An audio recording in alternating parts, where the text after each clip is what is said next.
lo reconoce es porque él reportó por primera vez este conjunto de piedras, ¿verdad? Que tenían unos símbolos que eran muy distintos a lo que se conocía, ¿verdad? Para las sociedades indígenas de aquí de la isla. Entonces, pues el cuento es que ese sacerdote fue llamado al lecho de muerte de una anciana que quería contarle un secreto de su familia, que era dónde estaba enterrada la biblioteca de los indios. Y entonces él siguió las instrucciones que ella le dio y fue a un lugar donde había una piedra, él la levantó y había como una oquedad en el suelo y él se metió por ahí para adentro y empezó a sacar este conjunto de piedras que tenían, ¿verdad? Unos símbolos muy extraños. Entonces, pues, él empezó a estudiar. Este sacerdote era una persona muy ilustrada. De hecho, él fue descrito por gente como Cayetano Politoste como un atleta intelectual. O sea, este era una persona que en su momento era bien reconocida. Y entonces, pues, él empezó a estudiar estas piedras, ¿verdad? Y a llegar a sus interpretaciones en torno a ellas. Él incluso cuando él consigue las piedras, él eventualmente compra una casa, ¿verdad? Y estas son las escrituras de la casa, porque estamos tratando de ver bien dónde es que estaba esa casa. Hay mucho debate cuál casa era. Y esta casa es importante saber cuál era, porque en un momento, cuando llegó la invasión estadounidense de Puerto Rico, pues la Iglesia Católica empezó a esconder muchas de las cosas que tenía y dicen que parte de la colección de piedras que él encontró la metió en un aljibe que estaba ahí debajo de su casa. Entonces, pues, no sabemos si sacó después todas las piedras que estaban en ese aljibe, así que queremos encontrar el aljibe para hacer excavaciones arqueológicas y ver entonces si todavía quedan piedras ahí.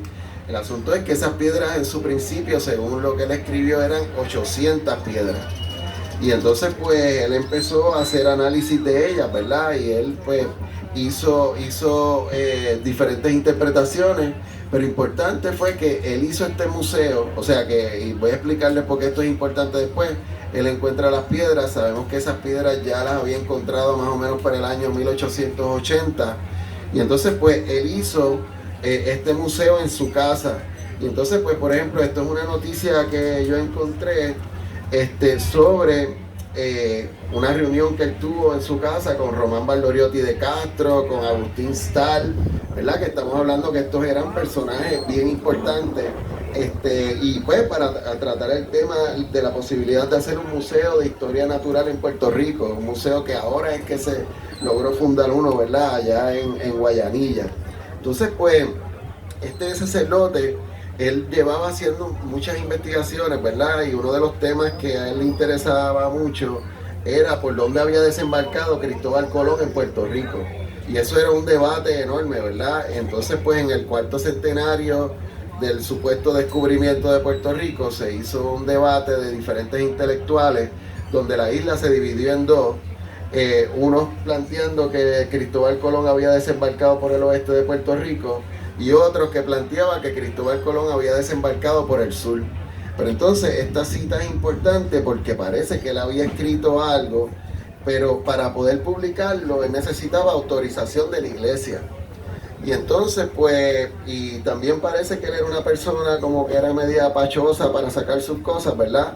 Pero él recibió una aprobación del obispo para que publicara este libro, que es el único libro que él escribió, hasta donde sabemos, ¿verdad? Que se llamaba Guayanilla y la historia de Puerto Rico, donde él planteaba que Cristóbal Colón había desembarcado por el pueblo de Guayanilla, ¿verdad? Entonces sabemos pues que ese debate él no lo ganó la gente que planteaba que Cristóbal Colón había desembarcado por el oeste, pero fue un debate que ahí el debate incluía gente como José Julián Agosta, o sea, esto era Salvador Brau, o sea, muchos de esos nombres que nosotros reconocemos que los llevan por ahí en las escuelas, ¿verdad?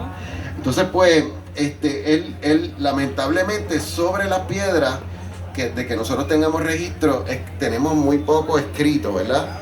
Lo único que tenemos así es este texto que está en ese libro, y él le llamaba esas piedras antropoglifitas, y le llamaba antropoglifitas porque eran como figuras humanas que tenían glifos o símbolos de escritura, ¿verdad? Y él decía pues que él las creía en el Archivo Nacional, que se encontraron a una distancia no extraordinaria de Guayanilla. Estamos hablando de un lugar bastante cercano a lo que es el casco urbano de Guayanilla. Y él creía ahí que los indígenas posiblemente las habían escondido para protegerlas cuando llegaron los españoles, ¿verdad? Pero lamentablemente él no escribió mucho más sobre esto. Lo interesante es que yo fui a dar una conferencia en San Germán y me encontré, ¿verdad? La gente de San Germán tiene el manuscrito original de ese libro. Y entonces ese manuscrito original, nosotros vemos que está editado en rojo, y esas ediciones las hizo el mejor amigo del padre Nazario, que era Zeno Gandía. Entonces pues Zeno Gandía, ¿verdad? Ahí pues yo dando una charla, me dijeron, mira, no, que cuando acabe la charla te vamos a enseñar algo que te va a volar la cabeza, y en efecto lo lograron, porque esto fue, o sea, pues yo conocía de la relación del padre Nazario con Zeno Gandía. Sabía que ellos colaboraban mucho, pero no había visto como que un libro ahí en puño y letra, Zeno Gandía haciendo las ediciones al padre Nazario, ¿verdad? Entonces pues, pero sí sabemos que el padre Nazario parece que había escrito un montón de cosas que no había publicado. Y entonces pues para el año 1893 se encuentra la primera noticia sobre la publicación de un manuscrito en torno a esas piedras. Y entonces él le llamaba escritura aborigen de Carib, ¿verdad? Entonces, pero lamentablemente ese manuscrito no se encuentra en ningún sitio. Yo lo he buscado porque nosotros sabemos que los documentos de Manuel Zeno Gandía, que posiblemente es quien lo tuviera, están en la Universidad Central de Bayamón, y yo he buscado todo eso por ahí, he ido a los archivos de la iglesia, he ido a un montón de lugares buscando ese manuscrito, porque ese manuscrito nos podría dar mucha información importante. Ahora, sabemos que él había estado mencionando ese manuscrito porque hay noticias de la época que señalan algunas de las interpretaciones que él tenía sobre las piedras. Y esas interpretaciones eran que la escritura que estaba representada, o los símbolos, para él reflejaban un sistema de anotación hebreo caldaico. Y él creía que estas piedras estaban relacionadas con la llegada de las tribus perdidas de Israel a las Américas, y que de alguna manera esos símbolos que se ven ahí fue resultado, ¿verdad?, de la presencia de gente de origen hebreo en este lado del mundo, y que entonces ellos cogieron y empezaron a codificar información en este conjunto de piedras. Y ustedes imagínense las implicaciones que eso podría tener. Entonces pues varios años después encontramos otro texto en donde se menciona de nuevo un título distinto para el libro que nosotros no encontramos, ¿verdad? Que le llamamos como el manuscrito perdido, que se llamaba Escritura Fonética de los Indios de Puerto Rico, o sea, el hebreo caldaico. Él seguía dándole vueltas a este libro, ¿verdad? Entonces, cuando a él lo entrevistan en el año 1905, él tenía este libro que se llama Historia de las Naciones, en donde él lo estaba utilizando para descifrar las piedras que él tenía. Parece que él tenía todas las piedras puestas en una mesa, y él estaba utilizando los símbolos que estaban en estos objetos para tratar de codificar esas piedras. Él tenía las piedras puestas en un supuesto orden, ¿verdad? Y eran 800 piedras, así que yo me imagino que tenía un montón de piedras puestas, tratando de ver si lograba establecer el significado de ellas, ¿verdad? Entonces pues aquí nosotros vemos, ¿verdad?, como les dije, el título de ese libro, y él está hablando de una escritura fonética. O sea que estamos hablando que él entendía que los símbolos estaban asociados con sonido. ¿Ok? O sea que es una escritura fonética, no es un tipo de escritura logográfica, ideográfica, ni de otro tipo, sino que él creía que en efecto esas piedras se podían leer, ¿verdad? Entonces pues Padre Nazario muere en el año 1919, y su muerte apareció en las primeras planas de los periódicos de la isla. O sea, él no pasó desapercibido cuando murió, ¿verdad? Y a su entierro fueron gente como Adolfo de Hostos y un montón de otros intelectuales. Pero él siempre quedó prendado con el pueblo de Guayanilla, que es el pueblo que más relación y vínculo tiene con estas piedras, y él siempre decía que él quería que cuando él muriera lo enterraran allá con los viejos, allá en el pueblo de Guayanilla. Y entonces eso nos llevó a un grupo de gente a tratar de buscar los restos del padre Nazario para ver si los podíamos devolver a Guayanilla, porque el padre Nazario lo enterraron allá en el cementerio en el viejo San Juan.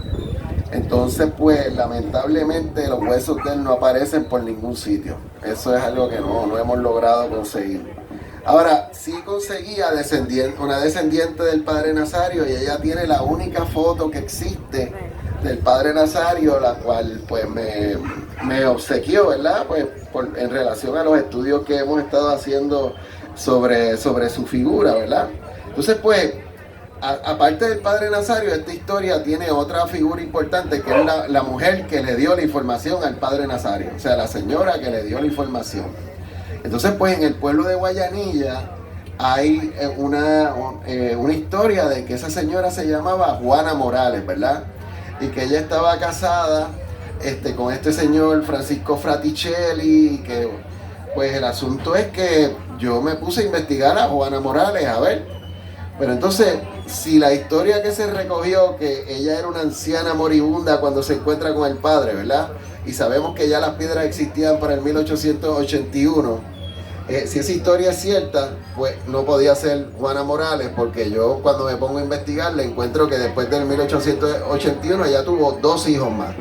Así que no podía ser una anciana, pero pues estamos en ese debate, ¿verdad? De hecho, yo me puse a buscar, por ejemplo, las actas de nacimiento, actas de matrimonio, información para tratar de evaluar si en efecto esta era la persona. Aquí tenemos un caso del hijo de ella, que entonces demuestra cuándo él nació, que yo sé que fue después de que se encontraron las piedras. O sea que les digo esto para que ustedes vean las diferentes capas de información que hay que ir juntando para poder hacer una investigación sobre un tema como este, ¿verdad? Ahora, la primera mención sobre estas piedras no viene del padre Nazario, viene de este caballero que se llamaba Alphonse Pinard, que era un explorador francés, que era bien famoso. Él fue el primero. Ustedes vieron, no sé, la película esa de Indiana Jones and the Crystal Skull, los cráneos esos que eran de cristales. Él fue de los primeros que vendió de esos cráneos de cristal allá al Museo de Trocadero en París, y alguna gente plantea que de este personaje es de quien se inspira el personaje de Indiana Jones, ¿verdad? Este era un gran explorador. Entonces, pues, sabemos que él cogió estas piedras del padre Nazario, él vino a Puerto Rico, se encontró con el padre Nazario y cogió algunas de estas piedras y se las llevó a París. Entonces, logré encontrar allá en el Archivo Nacional de Francia la boleta de cuando él envió las piedras de Puerto Rico a París. O sea, que sabemos exactamente cuando él envió esas piedras, y eso es importante porque sabemos exactamente que cuando ya las piedras existían, que fue... Él vino a Puerto Rico entre 1880 y 1881. Entonces, pues, él se llevó 38 piedras. Y él dijo algo que fue bien interesante, y él escribió que las primeras piedras que el padre encontró eran auténticas, pero que cuando la gente del pueblo vio el interés que tenía el padre en esas piedras, empezaron a falsificarlas y se las empezaban a llevar al padre. Entonces, esto crea una situación arqueológica bien compleja, porque entonces tiene piedras que son auténticas y piedras que son hechas en el tiempo del padre, que quiero decirle que si en efecto esas piedras se hicieron en el tiempo del padre, estamos hablando en el 1880, esas piedras tienen ya por lo menos 140 años, lo que establece que son objetos arqueológicos también. O sea, no son menos importantes por el hecho de que hayan sido hechas al momento del padre Nazario, porque son objetos arqueológicos. De hecho, sería la primera falsificación arqueológica documentada en Puerto Rico, lo que para mí es interesante como arqueólogo, o sea, no.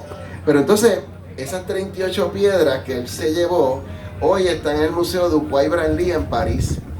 Entonces, pues yo estuve analizándola, fue bien interesante, ¿verdad? Ahí está esta piedra, que para mí es una piedra enorme, y me dice que las que nosotros tenemos aquí en Puerto Rico fue lo que sobró de lo que se sacó, porque las piedras que están allá son mucho más elaboradas. Pero así como esta, que se nota que es una piedra antigua, hay otras piedras que en efecto se nota que son recientes. Esas piedras son recientes, esas piedras se hicieron en el tiempo del padre, y sabemos la historia que les hice de la casa, que él la convirtió en un museo, es importante porque esas piedras se falsificaron y se metieron bajo techo. O sea, no se expusieron a los elementos. Allá lo que nosotros estamos viendo en las piedras que son antiguas, y es que una piedra cuando es antigua se expone a los procesos de intemperización, ¿verdad? Y la intemperie la va modificando químicamente. Y vemos unas piedras que están modificadas y unas que no lo están. Y de hecho la mayoría de las piedras que están en París son hechas al tiempo del padre. Pero parece que Pinart sabía cuáles eran auténticas y cuáles no, porque, ¿verdad? Todas estas piedras que ustedes ven, incluso si ven la que está a su lado izquierdo, se ve cómo ellos están haciendo las marcas, y nosotros sabemos que esas son recientes, porque, por ejemplo, si una piedra está expuesta a la intemperie, ¿verdad? La superficie completa se va a ir modificando. Pero si tú coges esa piedra que está con la superficie modificada y le haces una marca, tú vas a ver que el interior de la marca es más fresco que el exterior de la piedra. Lo que nosotros vemos en muchas de estas piedras. Entonces, pues, eso lo que implica es que en efecto se estaban modificando piedras y que lo que dijo Pinart era correcto. Pero todas las piedras que están en Francia están clasificadas como falsificaciones, las 38. Entonces, pues, es interesante que el último documento escrito de Pinart, y Pinart escribió, pero montones de cosas, pero el último documento que hay registro que él escribió es una carta que le envió a Padre Nazario en el año 1808, y entonces 1908, en donde, pues, el Padre Nazario, ¿verdad?, le está escribiendo a Zeno Gandía diciéndole, mira quién me escribió 20 años después. O sea que esto confirma, ¿verdad?, que la fecha en que vino Alphonse Pinart para Puerto Rico. Entonces, pues, este caballero, Zeno Gandía, como les dije, era el mejor amigo del Padre Nazario, y Zeno Gandía, de toda la gente que yo he investigado, es la persona que más me ha impresionado, porque era una persona, tú sabes, era un ser renacentista, sabía de todo, ¿verdad? Este caballero sabía de todo. Entonces, pues, Zeno Gandía estuvo con el Padre Nazario envuelto en muchas de sus investigaciones, ¿verdad? Y él cuenta una historia, un artículo de periódico del Padre Nazario, que es que el Padre Nazario, Zeno Gandía le regaló al Padre Nazario 2 piedras de las de él. Entonces, pues, Zeno Gandía se fue a España y entonces se llevó las 2 piedras y se las enseñó a su maestro Zeno Gandía era médico. Él escribió, ¿verdad?, un montón de cosas, pero él era médico. Y se les enseñó a su maestro de medicina, y su maestro de medicina fue el que fundó el Museo Antropológico de Madrid. Y entonces cuando el maestro vio las piedras, le arrancó de la mano una de las piedras y le dijo, mira, pues llegó Zeno Gandía a Puerto Rico, y el Padre Nazario le preguntó dónde estaban las piedras, y él le dijo, mira, pues tuve que dejar una allá en España, y el Padre Nazario se enfogonó con él. Entonces, pues, vino Zeno Gandía y estaba escribiendo lo que él dice que era un cuadernillo, que era la novela La Charca. Entonces, pues, le enseña al Padre Nazario el borrador de La Charca, y ahí tiene el Padre Esteban, que era este sacerdote, y lo había escrito. La primera versión que escribió era como un cura de pueblo, así, bien poco intelectual. Pero entonces, pues, el Padre Nazario, cuando leyó eso, se enfocó más todavía, porque el Padre Nazario era un intelectual. Entonces, pues, Zeno Gandía va y cambia el personaje, lo reescribe de nuevo y se lo presenta al Padre Nazario, y ahí entonces el Padre Nazario dice, ahora te perdono lo de la piedra. Pero lo importante de esto es ver cómo incluso estas piedras están insertadas en una obra tan importante en nuestra literatura, ¿verdad? Como es la novela La Charca. Y yo hice una búsqueda allá con la gente del Museo Antropológico de Madrid, y lamentablemente esa piedra no apareció. Esa piedra no sabemos dónde está. Ahora bien, después de la invasión estadounidense de Puerto Rico, vino este caballero, Jesse Walter Fuchs, y él vino a Puerto Rico a comprar piezas arqueológicas para llevárselas a los Estados Unidos, ¿verdad? Él alquiló un apartamento en el Viejo San Juan y él ponía anuncios en el periódico para que la gente le llevara piezas para él comprárselas. Entonces, pues él decía que la mejor colección arqueológica de Puerto Rico la tenía el Padre Nazario. Entonces, pues, pero él decía que las piedras que tenía el Padre Nazario, que tenían escritura, pues a él no le parecían muy antiguas. De hecho, yo fui a ver sus notas de campo, ¿verdad?, que están en el Smithsonian allá en Washington, y él hizo un inventario de todas las piezas que tenía el padre Nazario en su casa, en el museo, y puso las 800 piedras, y él dice que todas parecen, they seem to be a fake, o sea, él dijo que eran falsificaciones. De hecho, el padre Nazario tenía un manuscrito sobre las piedras y se lo dio a leer. Y él escribe sobre el manuscrito, y ahí dice de nuevo lo de las tribus perdidas de Israel, etcétera. Pero dice que el padre Nazario no tenía la capacidad, ¿verdad?, para poder hacer un estudio sobre ese tipo de piedra. Y créanme, ahora, interesante, él le ofreció al padre Nazario $800 para adquirir su colección, y el padre Nazario no se la quiso vender. Así que no sabemos si en parte la razón por la cual él decía que eran falsas era porque el padre Nazario no se las quiso vender. Pero sí sabemos que como quiera se llevó piedras del padre Nazario que consiguió por otra vía, y hoy están en el Smithsonian Institution algunos de estos objetos allí, y están todavía al día de hoy clasificadas como falsas. Entonces, pues ustedes lo pueden ver aquí, ¿verdad? Esas piedras del padre Nazario están stored in the fake collection. Están almacenadas en la colección de falsificaciones. Yo le pregunté, yo cuando fui al Smithsonian, al curador de la colección, le pregunté, mira, ¿por qué ustedes tienen esto clasificado como falso? ¿Han hecho algún estudio? Me dice, no. Yo dije, es que tienen esos símbolos, eso no puede ser. Yo dije, bueno, pero es que eso no importa, tiene que hacer la investigación. Pero pues, así es que están clasificadas. De hecho, en un libro que se publicó hace muy poco, presentan la colección del padre Nazario como la falsificación más grande que había en el siglo XIX. Y la arqueóloga que editó este libro es bien interesante porque ella cogió una cita de Pinart, ¿verdad? Que Pinart en esa cita dice, las primeras piedras que el padre encontró eran incuestionablemente auténticas, pero después la gente del pueblo empezó a falsificarla. Pues ella eliminó la primera parte de la oración y se quedó solo con la segunda parte de la oración para subrayar el hecho de que las piedras eran falsas, describiéndolas como la gran falsificación que se había hecho, ¿verdad?, acá en el Caribe en ese tiempo. Entonces, pues, es interesante porque alguna gente plantea que cuando el padre Nazario vio que Fuchs, porque Fuchs vino en aquel momento de lo que era el Bureau of American Ethnology, ¿verdad?, que eventualmente se convirtió en el Smithsonian, ¿verdad?, parte del Smithsonian. Y entonces, pues, como esta era una persona de prestigio y qué sé yo, mucha gente dijo que cuando el Señor dijo que las piedras eran falsas, el padre se había deprimido y qué sé yo. Pero no es cierto, porque yo veo conferencias que él continuó dictando después que Fuchs vino a Puerto Rico, donde él reafirmaba sus ideas en torno a las piedras, a las piedras, ¿verdad? Entonces, pues, otro que escribió sobre las piedras brevemente fue Adolfo de Hostos, hijo de Eugenio María de Hostos, historiador oficial de Puerto Rico y en mi opinión, uno de los grandes arqueólogos que han salido de aquí. Adolfo de Hostos era un ser de otro tiempo, de verdad. Adolfo de Hostos estaba en otro nivel. Pero él estaba tratando de conseguir información sobre las piedras. Él coincidió con el padre, y de hecho la historia que yo le hice de la anciana moribunda, incluso el nombre de las piedras del padre Nazario, quien lo estableció fue él. Entonces, pues, yo estaba buscando si él había cogido piedras de estas. No encontré información sobre esto, pero sé que el hijo de Adolfo de Hostos tenía piedras de estas, y una colega mía, Paola Chiapacase, le tiró una foto, o sea que posiblemente Adolfo de Hostos también cogió piedras del padre Nazario y no sabemos dónde terminaron.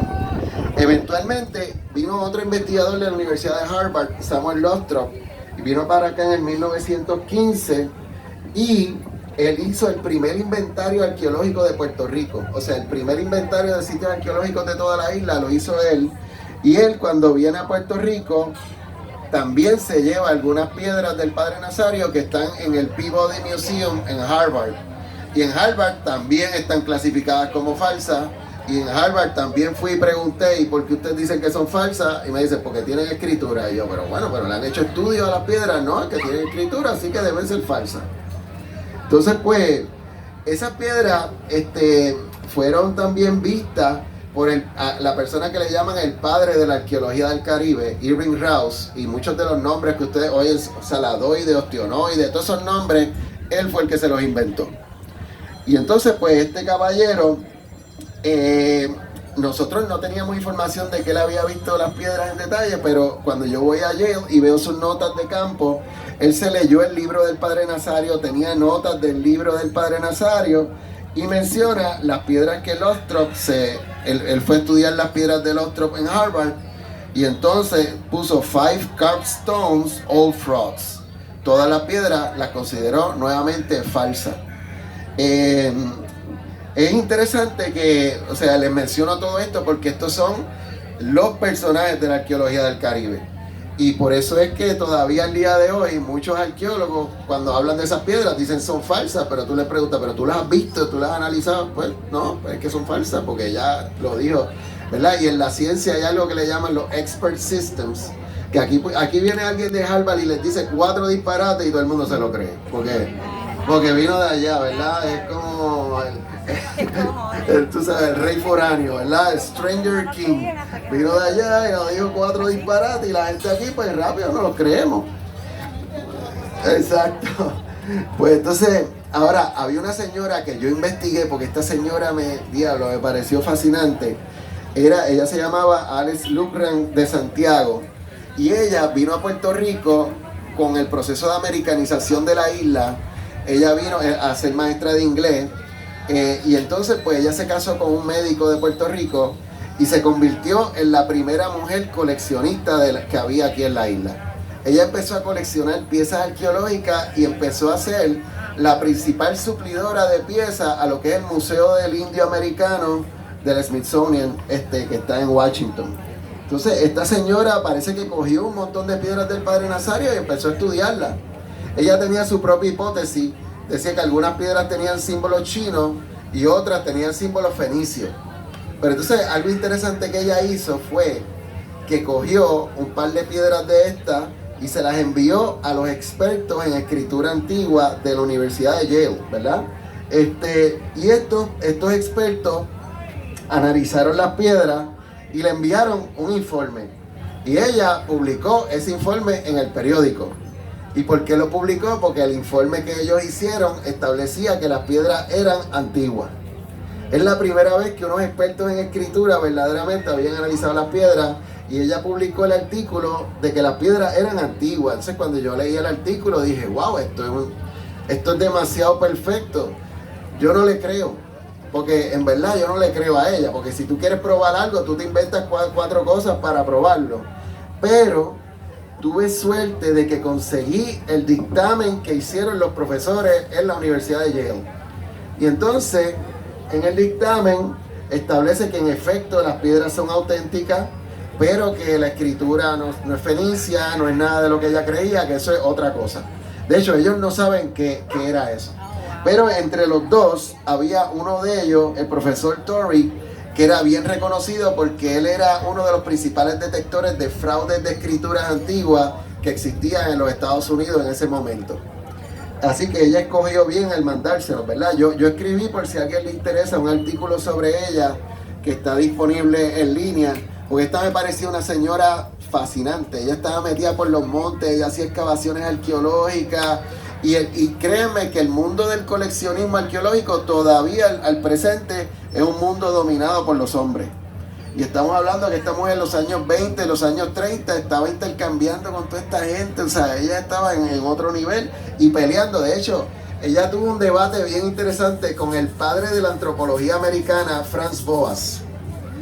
Que Franz Boas le dijo, no, esas piedras yo como que no me hacen mucho sentido. Y ella se puso a discutir, a debatir con él, o sea que ella estaba...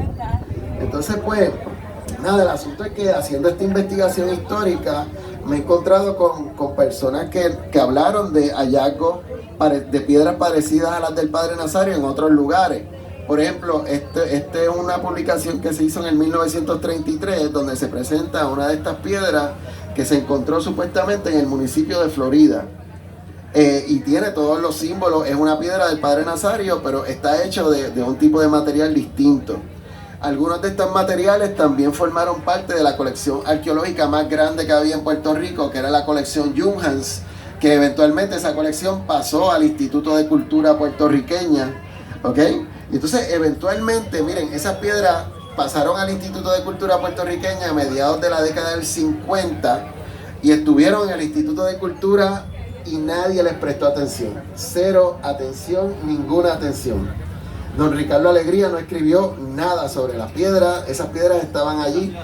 Y entonces, hasta que esta persona llegó, el ingeniero Aurelio Tío, que fue el presidente de la Academia Puertorriqueña de la Historia, era una persona muy reconocida, ¿verdad?, dentro de ese campo. Y él, cuando se topa con estas piedras, la hija me contaba que él decía, pero ¿cómo rayos estas piedras están aquí y nadie las ha estudiado? Así que él, pues, era una persona que tenía todos los recursos del mundo y él trató de empezar a convocar expertos a que vinieran a estudiar las piedras. De hecho, él llamó a Raus, le escribió a Raus, él le escribió a medio mundo y nadie quería bregar con las piedras. Y él, pues, empezó a hacer sus propias investigaciones y empezó a publicar sobre las piedras. Y yo creo que él fue una persona fundamental en todo este entramado de los estudios de las piedras del Padre Nazario. Definitivamente él lo fue. Él, ¿verdad? No sabíamos hasta tiempos bien recientes que él también coleccionó piedras del Padre Nazario. Esas piedras no sabemos dónde están hoy día, pero sabemos que él las coleccionó porque estuvimos haciendo un estudio, ¿verdad?, con Carlos García en el archivo de fotos de allá del periódico El Mundo en la UPR, y cuando vemos fotos de una entrevista que le hicieron a él en su casa, vemos en el despacho de su casa algunas piedras del Padre Nazario que estaban ahí, que él las tenía. O sea que esto lo que demuestra es que definitivamente tiene que haber bastantes de estas piedras en colecciones privadas en Puerto Rico. Definitivamente tienen que haber, y sabemos que lamentablemente el tráfico de piezas y el intercambio de bienes patrimoniales es algo que se está dando activamente todavía al presente en nuestra isla, ¿verdad? Ahora, don Aurelio contactó a una persona que era Barry Fell, que él era profesor emérito de Harvard, ¿verdad? Porque todo Harvard. Pues, pero era experto, profesor emérito de Harvard en biología marina, no en epigrafía. Pero él se interesó mucho en la epigrafía y él empezó a escribir libros que fueron muy controversiales en los Estados Unidos, como Bronze Age America. Escribió un montón de cosas, de planteamientos de que había habido gente que se había movido desde Europa, ¿verdad?, hacia las Américas mucho tiempo antes que Cristóbal Colón. Entonces, pues, el planteamiento de este caballero es que los símbolos que tenían esas piedras era una escritura vasca, y que esas piedras, algunos navegantes pescando bacalao habían traído esa escritura para acá y habían tenido contacto con las sociedades indígenas, y que habían, de alguna manera, bueno, él incluso plantea que cuando tú lees las piedras, fonéticamente se leen en idioma quechua, pero las palabras que están representadas son palabras arahuacas. Entonces, él decía que esto era un silabario, o sea que cada símbolo representaba una sílaba. Y él empezó a hacer, ¿verdad?, a descifrar ese silabario, y algunas piedras, qué sé yo, él decía, mira, esta piedra dice chayote. O sea, había unas que decían fitónimos o nombres de plantas, otras hacían alusión a los semillos o lo que sea, ¿verdad? Y pues ese fue su planteamiento, pero cuando don Aurelio empezó a sacar eso, ahí vino la única reacción que nosotros tenemos concreta de Ricardo Alegría, ¿verdad? Que sabemos quién era Ricardo Alegría, padre ¿verdad?, de la cultura puertorriqueña, según se le llama, etcétera. Y don Ricardo, pues, cuando salió esto, don Ricardo ahí planteó sus dudas, nunca las escribió en blanco y negro, sino esto es lo único que salió, que fue una entrevista que le hicieron, de que las dudas eran de que aquí hubiesen llegado gente del otro lado del mundo antes que Colón, que eso no hacía ningún sentido, básicamente. Entonces, pues, después de esto, miren, a mí a cada rato me llaman con que aparecieron cosas por ahí que tienen los símbolos, Por ejemplo, esto apareció supuestamente en San Germán. Y son unas piedras que cuando yo voy, tuve que hacer 20 citas para encontrarme con la persona. La persona llegó con un maletín ahí con las piedras, era todo un secreto. Y cuando entonces él abre la caja y yo empiezo a sacar las piedras, yo rápido las reconocí que eran como réplicas de lo que son las piedras de tallo, que son unas piedras que se encontraron allá en el Ecuador por un sacerdote que se llamaba el Padre Crespi, y eran réplicas hechas en yeso, ¿verdad? Y ustedes pueden ver, es una réplica hecha en yeso, pero él las tenía como que, él parece que se las había comprado a alguien que se las vendió diciéndole que esto era, y así pues hemos encontrado un montón de cosas. Entonces pues, ahora en qué punto yo estoy, pues estoy, miren, la investigación que yo he estado realizando ha ido siempre dirigida a demostrar que las piedras son falsas. La investigación siempre ha ido dirigida a demostrar que las piedras son falsas. Y yo, todos los expertos que he contactado para que colaboren conmigo, es como que búscale las 20 patas al gato. Porque estas piedras no hacen ningún sentido. O sea, créanme que cuando tú tienes esas piedras en las manos, tú te das cuenta que estas piedras no pegan con más nada. Entonces, pues, hay un peligro siempre cuando uno quiere probar la hipótesis. Y cuando tú quieres probar la hipótesis, tú vas a muchas veces a acomodar los datos según mejor te convenga. Pero el trabajo que nosotros estamos haciendo, lo que yo he tratado de hacer es buscar. Yo tengo un amigo que se llama Revio, que él es psicólogo, y él me hablaba de algo que se llama el confirmation bias, ¿verdad? Y es como cuando tú empiezas cuando tú quieres buscar algo, tú empiezas a identificarlo en todos lados. Eso es como si te compras un Toyota blanco y sales a la carretera, vas a empezar a ver Toyota blancos por todos lados. Pues entonces, la mejor manera de uno contrarrestar ese prejuicio que puede surgir es colaborando con gente que venga con una cabeza sin ningún interés particular sobre esto, ¿verdad? Y eso es lo que yo he estado tratando de hacer. Ahora, la pregunta fundamental que hay que hacerse aquí es: ¿qué tipo de piedras son? O sea, porque si estas piedras se hicieron en otro sitio y se trajeron a Puerto Rico, pues eso se puede establecer con el origen de la materia prima. Yo he tenido suerte que gente como Eduardo Questel, un arqueólogo, geólogo, que se conoce mucho las piedras de la isla, así como Pablo Gerandi, Antonio Martínez, de la UPR, y Gareth Davis de la Universidad de Ámsterdam, todos han visto las piedras. Y han llegado a la conclusión de que toda la colección de piedras que hemos visto hasta ahora están hechos de un solo tipo de roca, que se llama peridotita serpentinizada, que donde único se encuentra en Puerto Rico es la parte suroeste de la isla, entre el municipio de Yauco, Maricao, San Germán, esa zona de allá. Entonces, pues, el asunto es que ahora mismo la ciencia no llega al punto que me pueda decir a mí si esa es 100% seguro de que esa piedra es de aquí. Ellos me dicen, mira, por las características que tiene, es muy probable que sea de aquí.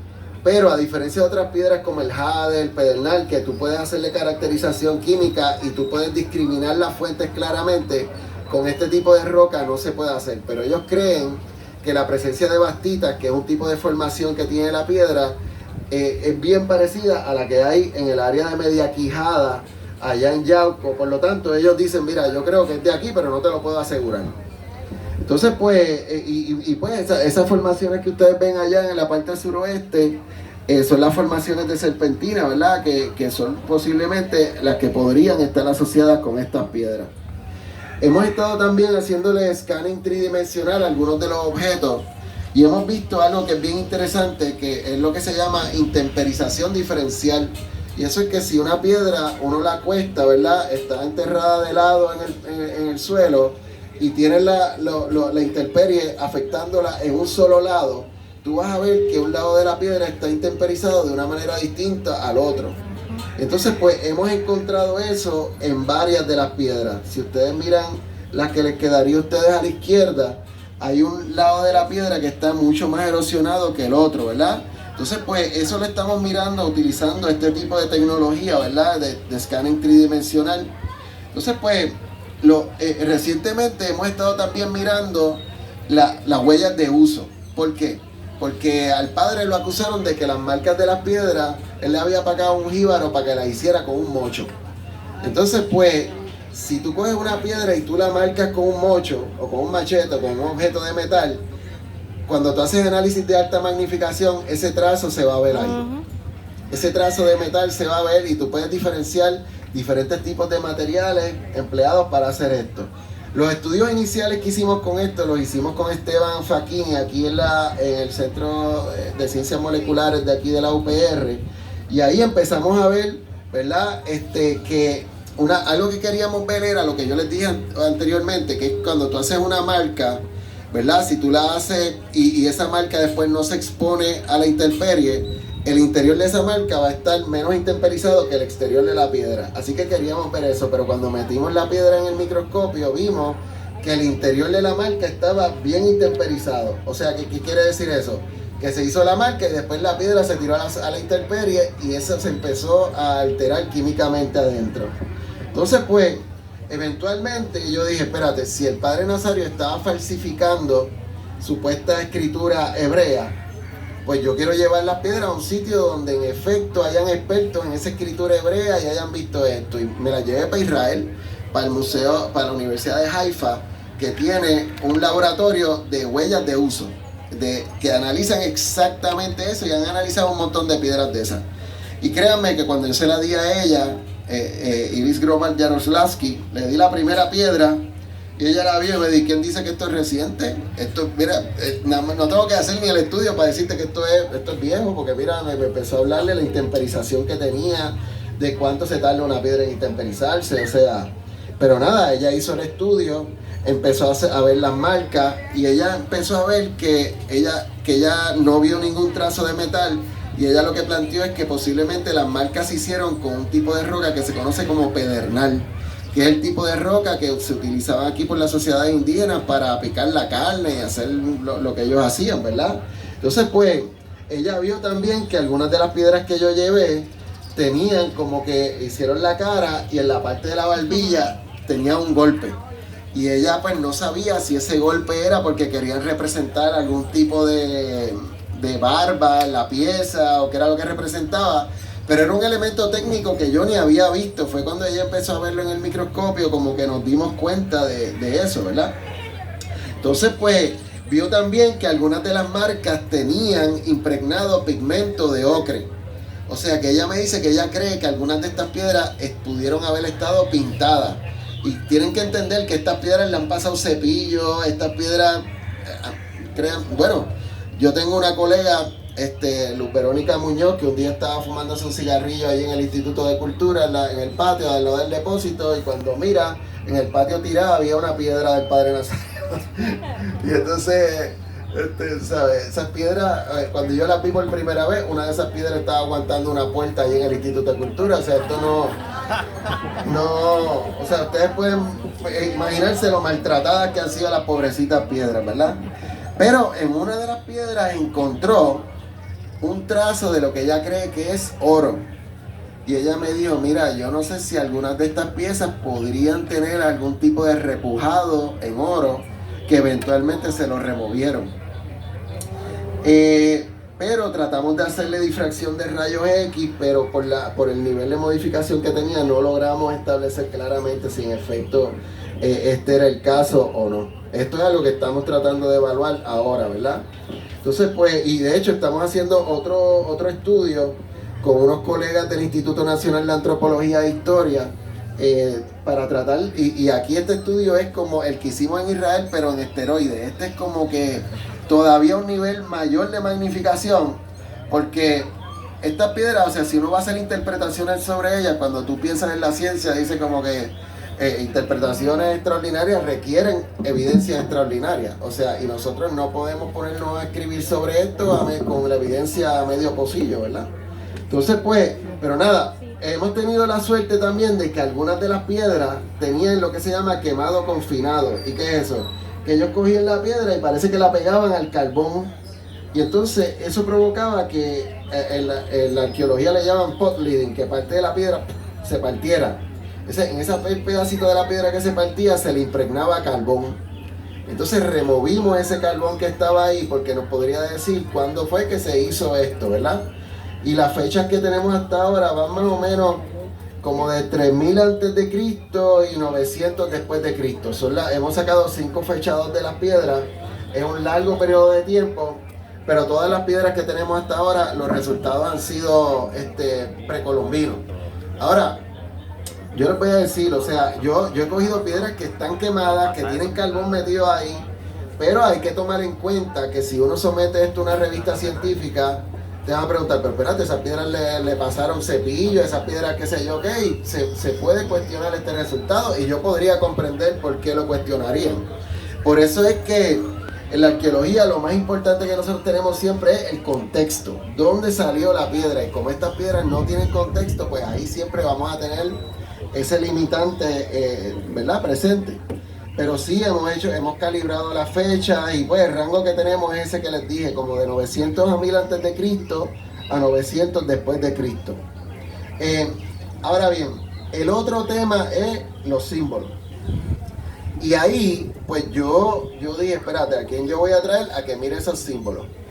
Y ahí empecé a buscar hasta que me encontré con este caballero que se llama Chris Ralston, que él es el experto principal que hay en los Estados Unidos detectando fraudes de escritura antigua. Y como les dije, yo estoy tratando de demostrar que las piedras son falsas. Pues yo me lo traje y le dije, pues dale, toma las piedras, las pusimos en un laboratorio en la UPR en Río Piedras y él estuvo una semana mirando las piedras, viendo los símbolos, tratando de ver, porque él de hecho ha escrito mucho sobre fraudes de hebreo en diferentes medios, porque hay un montón de gente haciendo objetos fraudulentos. Créanme que en las Américas hay una larga historia de gente que ha hecho falsificaciones de escritura hebrea en artefactos. Y entonces yo dije, pues me voy a traer a este que es el experto. De hecho, esa pieza que él está viendo, que tiene en sus manos, es una falsificación. Y entonces, pues cuando él vio las piedras, él me dice, mira, esa escritura, eso es antiguo. Eso es antiguo. Ahora, eso no es hebreo. Eso no es fenicio. Eso es otra cosa.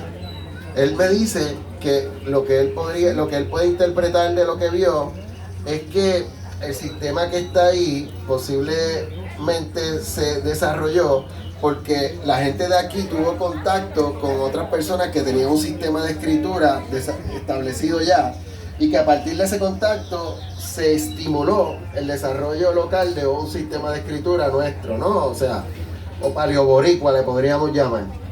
Entonces, pues, él me dice que estos símbolos no son decorativos porque el sistema tiene algunos atributos que lo asocian con un sistema de anotación, como por ejemplo las líneas de registro. Las líneas de registro son como las líneas de las libretas, que son las que le dan estructura, o sea, ¿verdad? El valor que puede tener cada uno de los símbolos. Entonces, pues, pero para nosotros poder hacer todo el inventario de símbolos, teníamos que, esas piedras, créanme que si ustedes las ven así puestas en una mesa, no son nada impresionantes. Tú tienes que tener las piedras con una luz indirecta para que los símbolos se vean bien. Pero para poder detectar bien los símbolos en las piedras, porque algunos se han erosionado, nosotros usamos una técnica que se llama Reflectance Transformation Imaging. Lo hicimos con una compañía que se llama Cultural Heritage Imaging, que tú pones la piedra, ¿verdad?, a 90 grados de una cámara, y entonces empiezas a tirarle fotos con luces en ángulo, y después tú metes eso en un programa de computadora que te permite como que alumbrar las piedras en diferentes ángulos para poder aislar los símbolos. Y ahí nosotros haciendo esto es que logramos ver cuáles son los símbolos que hay y empezamos a tratar de generar este inventario de símbolos. Esto aquí fue fundamental, un colega que fue, de hecho, es la única persona que logró verdaderamente aprender cómo se hace esto, que es mi amigo Roberto Pérez. Él fue el que de verdad se sentó y empezó a mirar esto conmigo y empezó a lograr diagramar, ¿verdad?, algunos de estos símbolos. Entonces, pues, ustedes pueden ver más o menos, ¿verdad?, cómo es el sistema. El sistema no solo tiene los símbolos, sino que los símbolos muchas veces están dentro de cuadrículas acrósticas. Y entonces, pues, tiene un sistema de líneas entrecruzadas en ángulo. Es un sistema bien particular, en donde, pues, están puestos todos estos símbolos. La cantidad de símbolos por líneas varía, pero las líneas en la piedra van dándole la vuelta a la piedra. O sea que si tú vas a mirar la piedra y vas a ver los símbolos, tienes que rotar la piedra para poder entenderlo, ¿verdad? O sea, este es el inventario de símbolos que nosotros hemos logrado descifrar hasta ahora, ¿verdad? Esos símbolos se rotan. Y tú puedes ver un símbolo en una piedra en un ángulo y después lo cambian para otro. O sea que estamos tratando de establecer si hay dos tipos de escritura posibles que estamos considerando. Una escritura silabárica, como había escrito antes Barry Feld, o una escritura semasiográfica, que es un sistema de escritura parecida a los emojis, ¿verdad?, que adquiere significado dependiendo de la secuencia de símbolos, ¿verdad?, y cómo están estructurados. Pero pues esto es algo que todavía nos queda tela para cortar ahí. Pero lo que sí sabemos es que algunos de los símbolos que están en las piedras aparecen en objetos arqueológicos. De hecho, me acabo de encontrar uno bien interesante que apareció en una piedra que se excavó del Jardín Botánico de Cagua, que es posiblemente el símbolo más común en las piedras del Padre Nazario. Apareció un objeto arqueológico que definitivamente tenemos un contexto para él. Así que nosotros podemos ver, o sea, esto nos permite a nosotros establecer que estos símbolos, muchos de ellos pudieron en efecto ser reconocidos.